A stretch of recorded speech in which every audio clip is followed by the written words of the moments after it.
네, 경제 현장 오늘 이슈 체크로 이어가겠습니다. 오늘 한국은행이 금융안정보고서를 발표했습니다.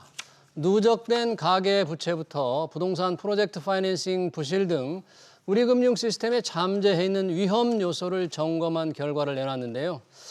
금융 상황 얼마나 취약한지 우리 허준영 서강대 경제학과 교수 모시고 자세한 이야기 들어보겠습니다. 교수님 어서 오십시오. 네.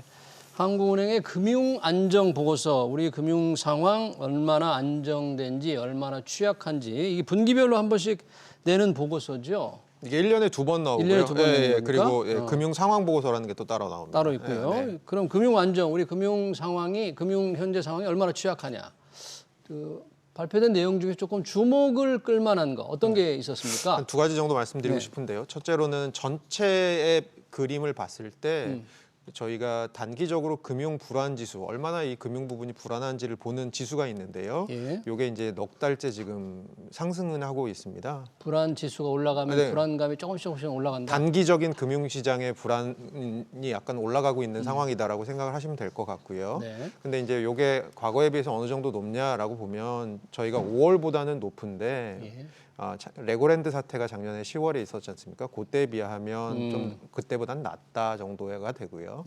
그리고 조금 더 중장기적인 관점에서 보는 지수가 취약성 지수라는 게 있습니다. 금융 취약성 지수. 취약성 지수. 요거는 단기적인 어떤 시장의 불안 상황보다는 조금 더 먼 미래의 어떤 안정성을 보는 건데요. 요거는 지금 떨어지고는 있습니다. 근데 떨어지는 폭은 조금 줄어들고 있고요. 그리고 장기 평균 최근에 한 15년 정도 평균에 근접하고 있습니다. 그래서 봤을 때 전반적으로 최근 들어서 단기적으로 저희는 상대적으로 이제 단기적인 것을 조금 더 중요하게 보면 단기적으로는 좀 금융 안정에 있어서의 약간 불안감이 높아지고 있다라는 생각을 할 수 있을 것 같고요. 그 이유 중에 가장 큰 것은 역시 부동산 PF 부분의 지금 부실 가능성들이 아마 가장 큰 이유가 아닐까라는 생각이 듭니다. 그러네요. 단기적으로 이제 금융 불안감이 조금은 높아지는 그런 추세라면 그게 이제 뭐 가계 특히 또 기업 우리 민간이 얼마나 돈을 이제 많이 빌렸느냐, 뭐 돈을 그게 영향이 있는 거죠. 상황이 어떻습니까? 네, 그러니까 저희가 보통은 이제 가계 부채 혹은 가계 신용, 기업 신용 이런 것들을 GDP 대비 비율로 보지 않습니까? 그러면 이제 가계 신용의 GDP 대비 비중은 지금 한 101.4%로 한 0.3% 1분기에 비해서 지금 하락한 상황이긴 합니다. 그리고 뭐 자세한 얘기는 저희가 더 나누겠지만요. 그리고 문제는 이제 기업 신용 쪽인데요. 기업 부채 쪽이 지금 비율이 GDP 대비로 보면 6년째 계속 늘고 있습니다. 그래서 125.6% 정도 됩니다. 그래서 요거를 합친 거 그래서 가계의 어떤 부채와 기업 중에서 저희가 비금융 기업이라고 하는 금융권을 제외한 기업 부채를 더해서 민간 신용 비율이라고 보통 GDP 대비 비중을 나타내거든요. 그래서 민간 부분 전체가 어느 정도의 빚을 지고 있느냐 GDP 대비 봤을 때 그게 지금 한 227% 정도 돼서 그러니까 GDP보다 한 2배 조금 넘는 정도의 민간 신용이 지금 풀려 있다라고 생각을 하시면 될 것 같고 이거 전 세계적으로 봤을 때도 상당히 높은 수준이고요. 그런 상황인 것 같습니다. GDP 대비해서 가계와 기업이 지고 있는 빚의 비율이 쭉 올라가서 GDP 227% 굉장히 높은 수준이다. 우선 가계를 조금 좁혀보면 가계 대출은 증가율이 조금 둔화된 겁니까? 절대 규모는 그래도 조금 늘어난 거죠? 네, 그렇습니다. 그 증가율 자체는 둔화되고 있다가 최근 들어서 약간 다시 상승하고 있고요. 그리고 전월 대비 증가율로 보면 올 5월까지는 하락하다가 5월부터는 약간 상승하게 됐고요. 그리고 이것이 그러면 왜 늘어났냐라고 생각을 해보면 사실은 어느 업권에서 많이 늘어나고 어떤 종류의 대출이 많이 늘어났는지를 보시면 될 것 같은데요. 업권별로 보면 은행권의 대출이 굉장히 많이 늘어나고 있고요. 그리고 상품별로 보면 주담대 쪽이 많이 늘고 있습니다. 그러면 제가 말씀 안 드린 부분은 은행권이 어쨌든 늘고 있는데 지금 나머지 저축은행 등을 포함한 비은행 금융기관들은 좀 줄고 있고요. 그다음에 주담대는 늘고 있지만 나머지 신용이나 기타 대출 쪽은 조금 지금 줄고 있는 상황입니다. 그렇게 봤을 때는 사실 저는 가계부채 같은 경우는 특히 기업부채도 그렇지만 어떤 평균치보다는 분포를 분포를 좀 봐야 된다고 생각하는 편인데요. 분포요? 네, 네. 분포를 본다는 게 무슨 의미냐면 결국은 주담대가 어떤 분들에게 주로 나갔느냐. 왜냐하면 저희는 대출을 해서 갚을 능력이 되는 분한테 대출을 해주는 건 별 문제 삼지 않잖아요. 그렇죠. 능력이 되면 네, 상환 능력. 네, 예. 상환 능력이 없는 쪽에 나간 대출이 부실화돼서 문제가 되는 거니까요. 그래서 주로 누구한테 나갔나라고 보니까 뭐 연령별로 보면은 이제 한 70대 굉장히 높은 쪽에 많이 그 중장년층에 많이 나갔고요. 아, 영끌보다는 네네. 중장년층에 많이 나갔고요. 그 다음에 소득별로 보면 고소득, 신용도별로 보면 고신용. 그러니까 결국 스토리는 주담대가 많이 늘고 있다라는 것은 그리고 은행권에서 나가는 주담대가 늘고 있다라는 것은 은행들이 굉장히 깐깐하게 심사를 하고 주택이라고 하는 우리나라에서 상대적으로 굉장히 안정된 자산을 깔고 대출이 나가는 거잖아요. 예. 그러니까 이런 부분들의 대출에 대해서는 조금 안정적이다. 실제로 연체율을 보면 예.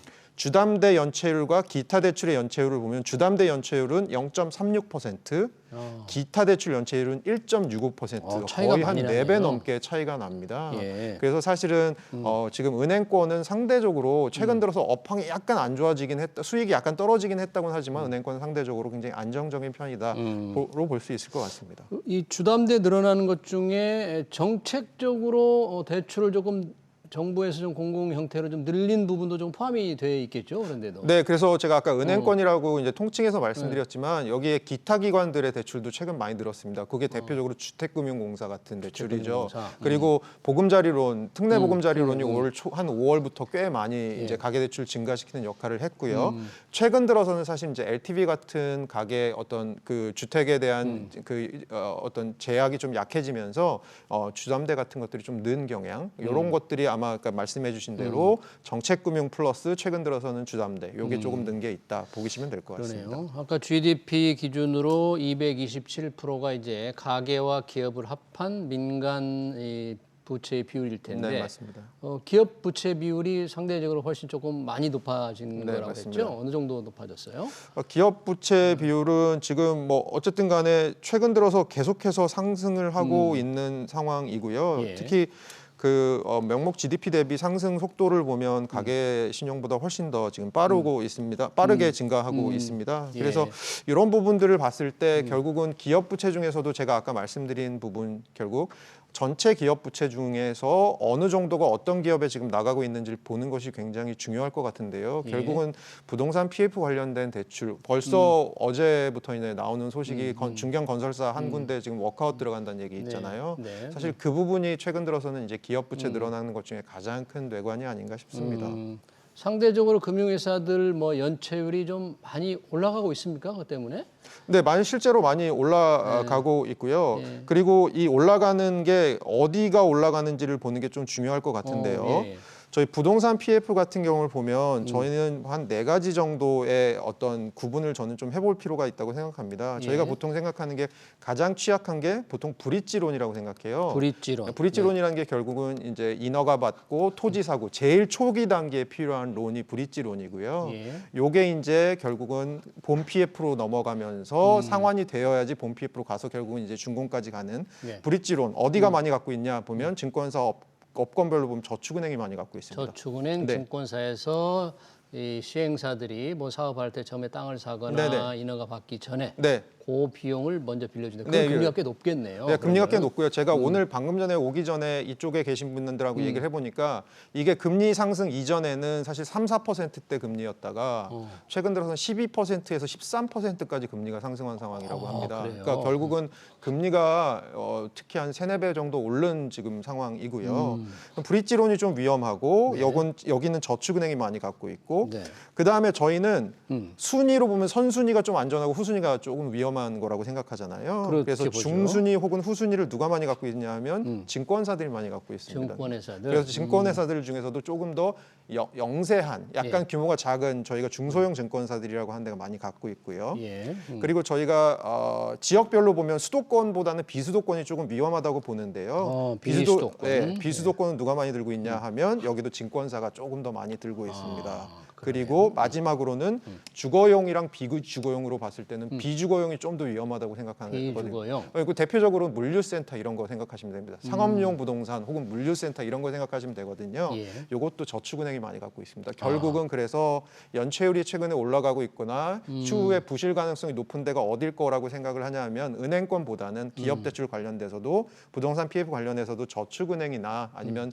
중소형 증권사들 이런 부분들이 조금 지금 좀 저희 관심을 요구하는 것 같습니다. 그러네요. 지역으로는 비수도권 또 중순위 후순위 관련 또 브릿지론 금리가 상대적으로 높은 것들이 은행보다는 증권회사 저축은행들이 연체율 관리를 좀 대출 관리를 잘 해야 되겠네요. 네, 그렇습니다. 자, 우리 아까 그 한국은행 보고서 중에서 금융안정 보고서 중에서 대출이 이제 꾸준히 늘어났다고 했는데 지금 정부가 이 대출을 조금 이게 동제하기 위해서 같은데 은행들이 스트레스 DSR 제도를 내년 2월 말께 이제 도입한다는데 스트레스 DSR이라는 게 총 부채 원리금 상환 비율인데 네. 이 앞에 스트레스가 붙어요. 이게 무슨 뜻입니까, 이게? 저희가 오늘 금융안전 보고서에도 나오지만 금융기관들의 보통 저희가 하는 것 중에 테스트 중에 하나가 스트레스 테스트라는 게 있습니다. 스트레스. 예를 들어서 지금 앵커께서 경영하시는 은행이 있는데 지금 연체율이 뭐 몇 %다. 그러면 그 연체율이 안정적이니까 오케이. 여기서 끝나는 게 아니고 앞으로 연체율이 여기보다 1.5배, 2배 늘어나도 버틸 수 있어. 이런 걸 테스트를 합니다. 스트레스를 줬는데도 견딜 수 있나? 예, 그래서 그것까지 오케이 하면 괜찮은 거야라고 생각을 보통 하거든요. 그거를 가계 부채, 그 가계 대출의 금리에 적용을 하겠다라는 겁니다. 그러면 지금 현재 금리가 한 예를 들어 5%대 초반이다. 네. 그러면 5%대 초반에 있어서 네가 지금 갚을 수 있는 원리금이랑 그 원리금의 비율이 몇 %인지를 계산하는 게 아니고 추후에 스트레스를 주는 거죠. 스트레스. 금리가 상승할 가능성까지 염두에 뒀을 때 네가 이거 갚을 수 있니를 보겠다라는 겁니다. 그걸 가정을 해서 네, 그걸 네. 어떻게 얼만큼 상승할 수 있는지를 예상해서 그 가산하는 건데 스트레스를 얼만큼 더 주는 거예요? 그래서 이 상승할 가능성을 과거 5년 내에 가장 높았던 금리와 현재 금리의 차이로 보는 겁니다. 차이로 보는데 그 차이를 무지막지하게 뭐 무제한으로 두는 건 아니고요. 최상한선은 3%, 하한선은 1.5% 이렇게 두는 겁니다. 그러니까 예를 들어서 지금 같은 경우 제가 확인해 보니까 금리가 한 5.04 정도 되거든요. 10월 기준으로요. 10월 기준으로요. 그리고 작년에 12월에 최고 금리가 나왔던 게 5.64가 가장 과거 5년 최고거든요. 과거 5년의 최고 평균 과거 5년의 최고 금리가 5.64였고 10월 기준으로 5.04니까 저희가 10월로 돌아가 봤을 때 만약에 스트레스 DSR을 적용하면 두 개의 금리 차가 0.6이지 않습니까? 근데 이 0.6은 가상금리가 그대로 되는 게 아니고 아까 제가 말씀드린 대로 1.5랑 3 사이라고 그랬잖아요. 1.5보다 낮으니까 최고 차이가 아무리 적거나 높아도 최저 1.5, 최고 3% 정도로 과산금리를 한다. 네네. 그러면 0.6이니까 이건 1.5가 적용이 됩니다.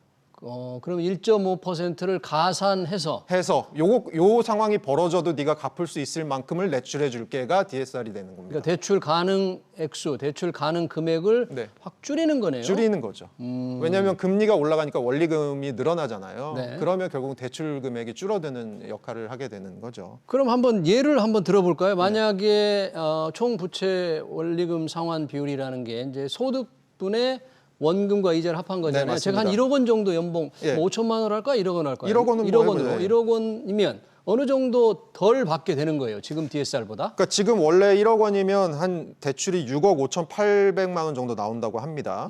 그래서 요거를 변동형으로 스트레스 DSR을 적용했을 때는 5억 5,600만 원까지 대출이 된대요. 그러니까 1억 200만 원 정도가 줄어드는 겁니다. 그래서 1억 원이신 연봉이 분들한테는 한 1억 정도 줄어들 가능성, 5천만 원이신 분들은 또 한 5천만 원 정도의 대출이 줄어들 가능성, 요게 있습니다. 그러니까 전체적으로 대출 총량을 좀 누르게 되는 역할을 하게 되는 것이죠.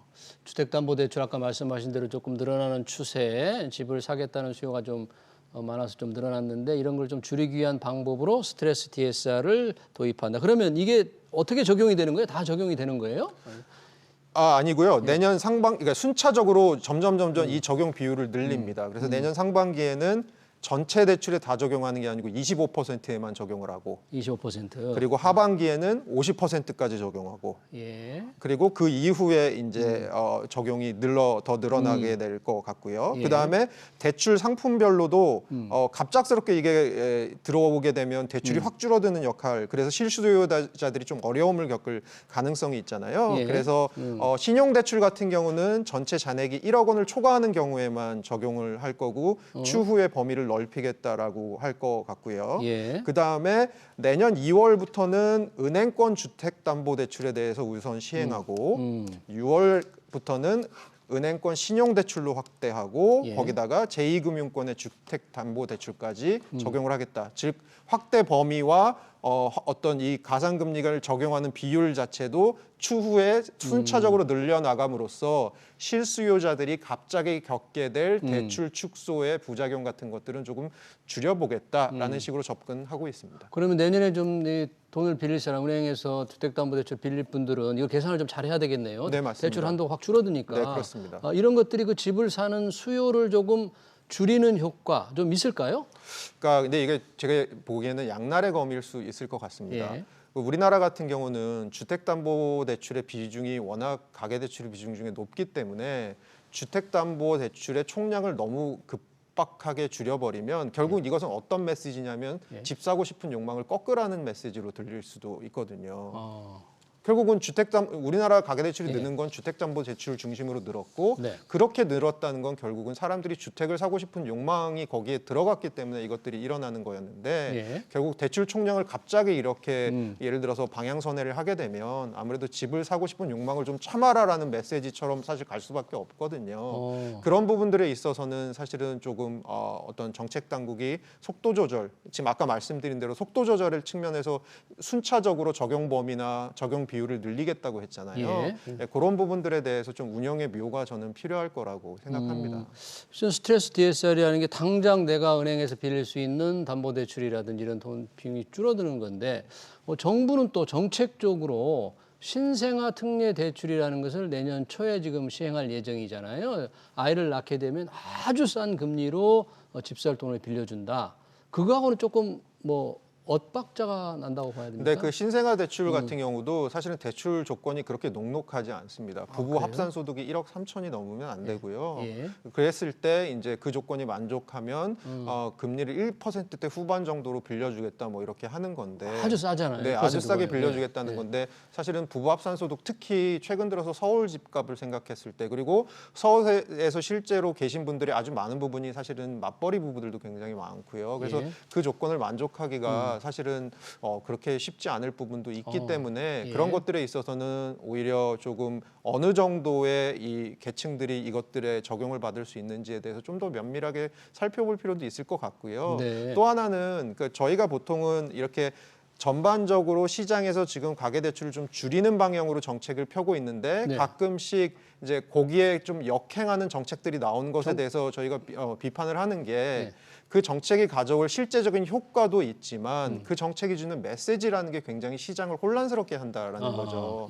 그래서 정부에서는 사실은 금융당국에서는 이것에 대한 일관적인 메시지를 훼손하지 않는 범위 내에서 이런 정책을 펴는 것이 저는 옳다고 생각합니다.